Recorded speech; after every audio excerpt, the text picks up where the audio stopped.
wannan ga ko photo ko be da ngeen li ngandana mi jeji ma pardon asiko photo atna ma video on dab en li nga ko be da ngandana mi fi Allah mi jeji wala la exitini mo janam mi satisfaction fi Allah dan dingi do mo jana wala la mi jeji ma pardon s'il te plaît e bukke to kulo le ersa jeji ma wannan pardon wannan fale déjà mau anti marquise un soldat touché voilà o video ne bi kari kando me bari tan wolu gol vio ko papa Amadou ko bay ko dum mino windi do mi anda ko soldat ko mbo dalanum siko sayku big up yourself American people, you know, Nicaragua, you are in my heart, you are number one, you know what I'm saying? I give you all my heart, you know, Nicaragua. Awandi ngari do hari ndi tampi seke ngari do ngandi hari ko pitol ndi wadana ndiye ndi nati e nder munko andi do ngandi singari nangike kayi do ngodo pellet ko Papa Amadou ni Papa Amadou wari don tampi on tan min ko point de vue tum mari ko mi jonna do mi anda ma andala no gasa no nga yabina gasa ya video ngada min do fore yalta do nyande go de na wela vi parce que Bodar no mette bu d'Europe do pour avoir Boda ici il faut être garçon hakuni ngala il faut être garçon parce que rewbe no ayla d'Europe do jamu gol ma 1000 euros 2000 euros no fotana be e ko barero warta ka baw suudu mon tona ko ngal ciofan saaji te mampa mi hajak yo non dum ngata e pauvre chakata be no Europe do minalbe fo mais 90% on ko sabunde jogi no soccude hurgo signi no handi anna yalta olo ko dum on do cita yo ara na lekki detti parce que on woni wolirde ni himo yurmi mi jeji on onon sonnabe balebe o me be lede porto do jombiniren tampere nare ka ngari wembi ngari ndi ngari champion no love distance bon en plus de ça si tawi wobbe na ko suma e wada dum hara ya wadi ere molna do wadetake waddo no na hanto mais na wonde gari ko crime contre l'humanité c'est ta vie yaltindo dum onno fo min ko konti bandi mi konta taw na on ne todi me ko bandi parce que ko wobe yewtude ha erreur waji nandi si du yalti parce que ko wowi wana nanya de fuddi donc ala goddo yaltinana de piiji wallahi kenen ça n'a pas d'importance mais non si di yalti ko kaybe be itto wula himbe be jala parce que sagata ben wodi ka jiwo be hayno to tumbo be jiwo be jala ha bala konkoje de yalti yana be anda de landa yalta kala indo mamuguli wela are o beppida ko fenande kala yawdo dabbugol jiwo ngini mingo edun dala kunde men woni mingo haajo ngala edun safala ta jokko mo se mboyri c'est un taku yorde fenande challe muguli on peut pas vivre c'est le médicament de la santé voilà il faut beaucoup si goddo woni do dubi tati dubi nayi wala wadde muguli hito ngon sanza kaydo mo wara mo nyaadi te yennoji di on do yide mo kala no ukko e goddo c'est le manque de muguli ci goddo adi muguli wetti bi bare mo welta mo tuma mo sa kono so yibi bi sagata non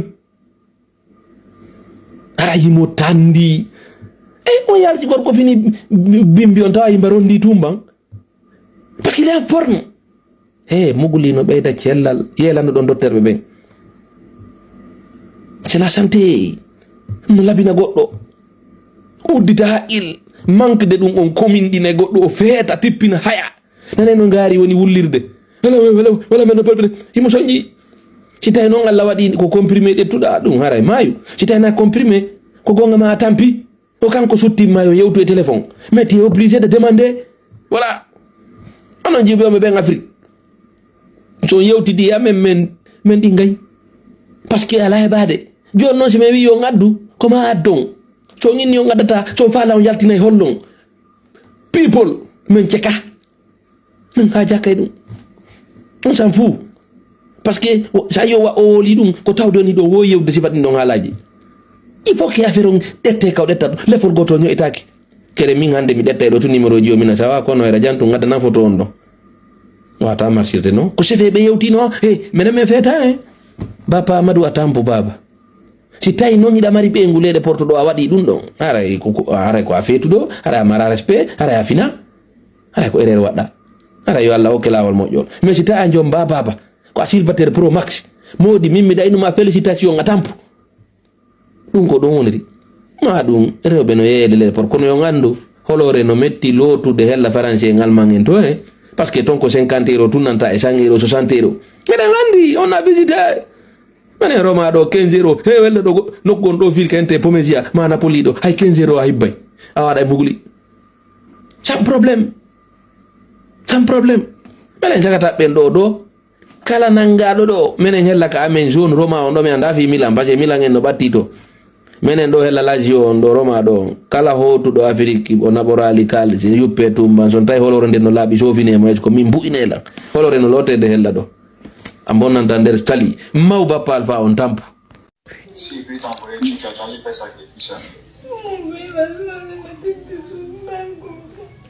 Ya confoy. Pourquoi un médicament? Pourquoi essayer de te reposer? Je veux un médicament, ça me fait mal. Il sait, mais faut essayer de le médicament de toi, mais là d'abord, avec moi, il fait les dépôts. Je suis fatiguée, je suis fatiguée. Il sait, faut essayer de faire doucement là d'abord, ça va te calmer. Quand ça finit, ça te calmer ça, après là.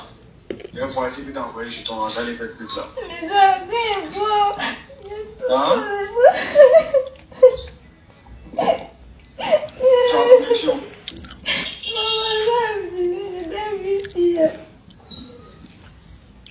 J'ai compris. Faut essayer de faire doucement là d'abord. Je vais te revenir. Estamos bem, Marina. Je vais te revenir. Estamos bem.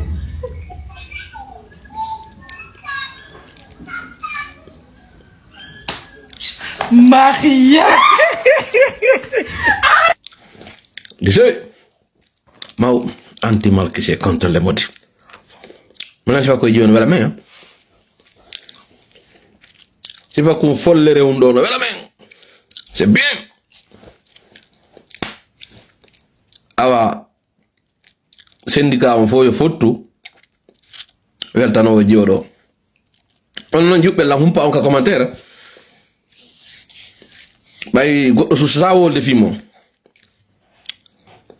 hara ko min mini haala wi voilà maw e onon jiwɓe meɗen habbe on commentaire explique noon men fiyon walan toon ɗum ɗo et puis ko sagata huɗaɗo hawro ton e mon siɗon waɗa ɗum min sa noddi lan yiɗa ka suudu nene ma a wulliri ni min akede bamma mayi ɓe mayi a nene ma koy ko yaasi wonda walde attention he ko non ko amour halda wana orphelinat on seeday e wi'ugol ki bonki mon ɗo on defay ki kele mo sagataɓe huɗaɓe noon no waɗi ganda ɗo e minen andi sagataɓe on ɓe roppu ɗo nabay ɓe 1000 € jonna jiwa wonɗo Afrique hara si ɓe ton on jiwa hurta kono ɓe ono ɓay tungi ɓe ɗo no yurmi quoi rendez-vous samedi prochain minen syndicat on fof min ɗetta pehe bembunne waɗon doyi enen syndicat on bembunne mi yeti kon Facebook ko l'école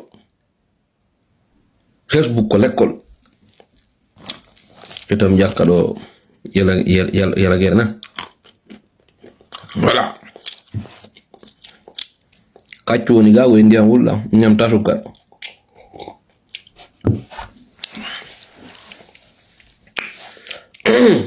a jarama jiwo yalla yoɓe ko moƴƴi min so yahande mi heɓali kele jiwa balejo leyde Porto e ɓe raconter une histoire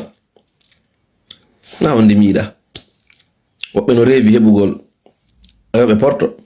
min miɗa reewi heɓugol sonnajo ɓalejo jomba kala marmi reefu ka anna ɗo jiwa ɓalejo mo mi hatti yidude mo on leyɗe Porto ɗo komo sagata ɓe faccodiri ɗaɓɓi no ɓe andiri noon minen ɗi général ji meɗen yiɗi goɗɗo waɗa bayahum ɗo lanca sexy hara koɗɗinno yaranaɓe jiwoy koye koyɗe mo waya bombo lekkoy minen zone wadi mini mi ngam darta dum renne bombole ko ma sacheri ma j'aime pas ça hein voilà on na guinenjo ko jiwi variento andi bento hana jiri an kenya en baawon no wodi beteke ko no yeso darta ko min yalla no feppiti ma wi wen mo intini mo ja o lawja e hodo o nyama e labi o nyama holgo o ide general menen gite den ko ni sekira asme den hinjude ko ni mi position tappi garda bo mi don no yaho wi no yaho men humi premier jour o yari jium hay mi hawtali kan woni timme manque min hey do wanala mini kono maindu bimbi o winnani mi bien dormi mini très bien on va se voir le soir mini avec plaisir yidugo lamen wo mi yamtamo non a hewtugo lanka o wi don ono ditilla o mi daru kan der restaurant to mi ala de restaurant lan habbi makayashi premier rendez-vous na bala ngere restaurant wati ko an yobata min bi ngalza o woni don sagata huraro taymo don o consomi konko on ton fo mi da jodi mi da habbi ara taymi do bon mi langene na histoire on nyande gore hande on luttido on ala andu de histoire on parce que do humpa ni konto men sakitari voilà onon syndicat on de noddindiri samedi à partir de 20h chaque samedi den do wadde conférence yoten vi jiwo do joyni en haqiqi mo jombata o da mbudi wallina kala kele ma nyande o jiwo arno woli si ko yi onon jiwbe o jiwo arno wol do ni nyande debbo wulli wo ko na nyande o fawma problème ardo wido naare ben fo lokar ko secret wonni kana secret wonni ko secret wonni kana secret wonni ndare do sagata debbo jodo wulla ka galle nene mun ngande tawn suji wada ka warema ino metodo dum ko non payle wonde dem mawnde joni menen di menen les gens c'est mugliman menen mi haja kay on s'en fout mawemo